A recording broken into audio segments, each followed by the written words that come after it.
Aujourd'hui, 36% des entreprises utilisent des données internes.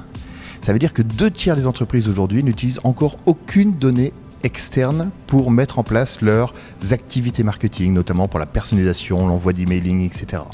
Et ça, c'est une donnée qui pour moi est très importante parce que ça veut dire qu'il y a encore un axe d'amélioration et de développement fort pour les entreprises pour qu'elles puissent comprendre l'importance de pouvoir agréger des données, qu'elles soient internes mais également externes, pour mieux comprendre le profil de leurs clients. L'implication des métiers en dehors du marketing dans la transformation digitale de l'entreprise devient très importante.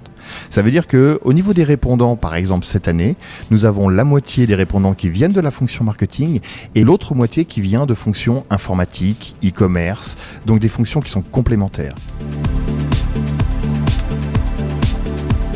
Les principaux enseignements à retenir de ce 4e baromètre, paradoxalement, c'est une forme de stabilité, puisque depuis 4 ans que l'on s'occupe de ce baromètre, on se rend compte que les leviers d'investissement des entreprises sur le digital n'évoluent pas, dans le sens où ça reste toujours la publicité, l'emailing et puis les leviers autour de Google.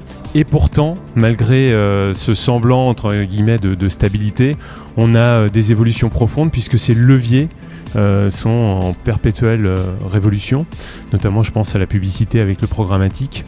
Donc cela oblige les annonceurs, les marques à se réinventer en permanence. Est-ce que les entreprises investissent suffisamment ? En toute honnêteté, non. Bien sûr que non, puisque on continue à avoir les budgets digitaux qui sont très souvent de manière anorexique. On continue à avoir des personnes qui doivent justifier de ce qu'ils font. Donc on se retrouve avec des décalages très forts.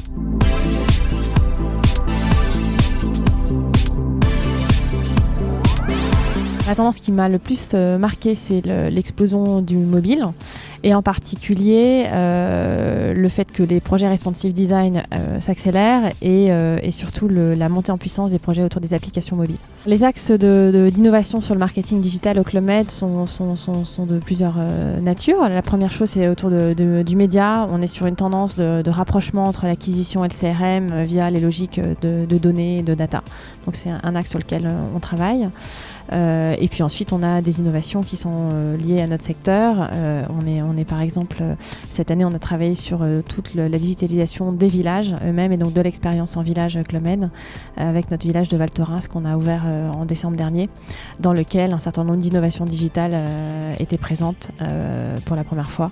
On travaille aussi sur un sujet d'augmenter l'identification de nos internautes, donc tout le sujet autour des logins et notre capacité à les identifier quand ils naviguent sur nos sites ou nos applications.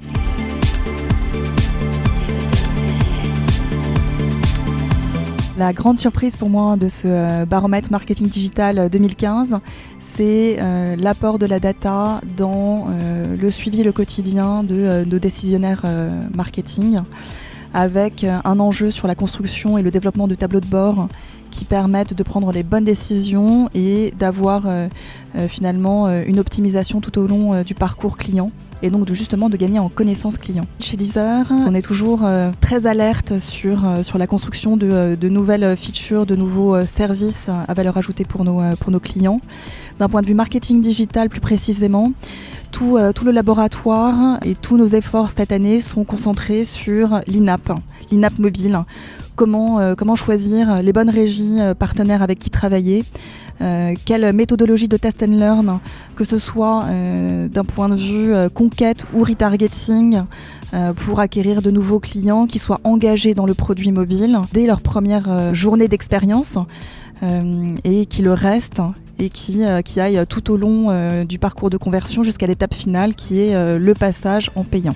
Le plus gros de l'activité et de l'investissement demeure digital, avec 70% de l'investissement en in-app et 30% sur du web et du web mobile, ce qui représente une énorme transformation par rapport à notre stratégie passée qui était auparavant beaucoup plus web et web mobile.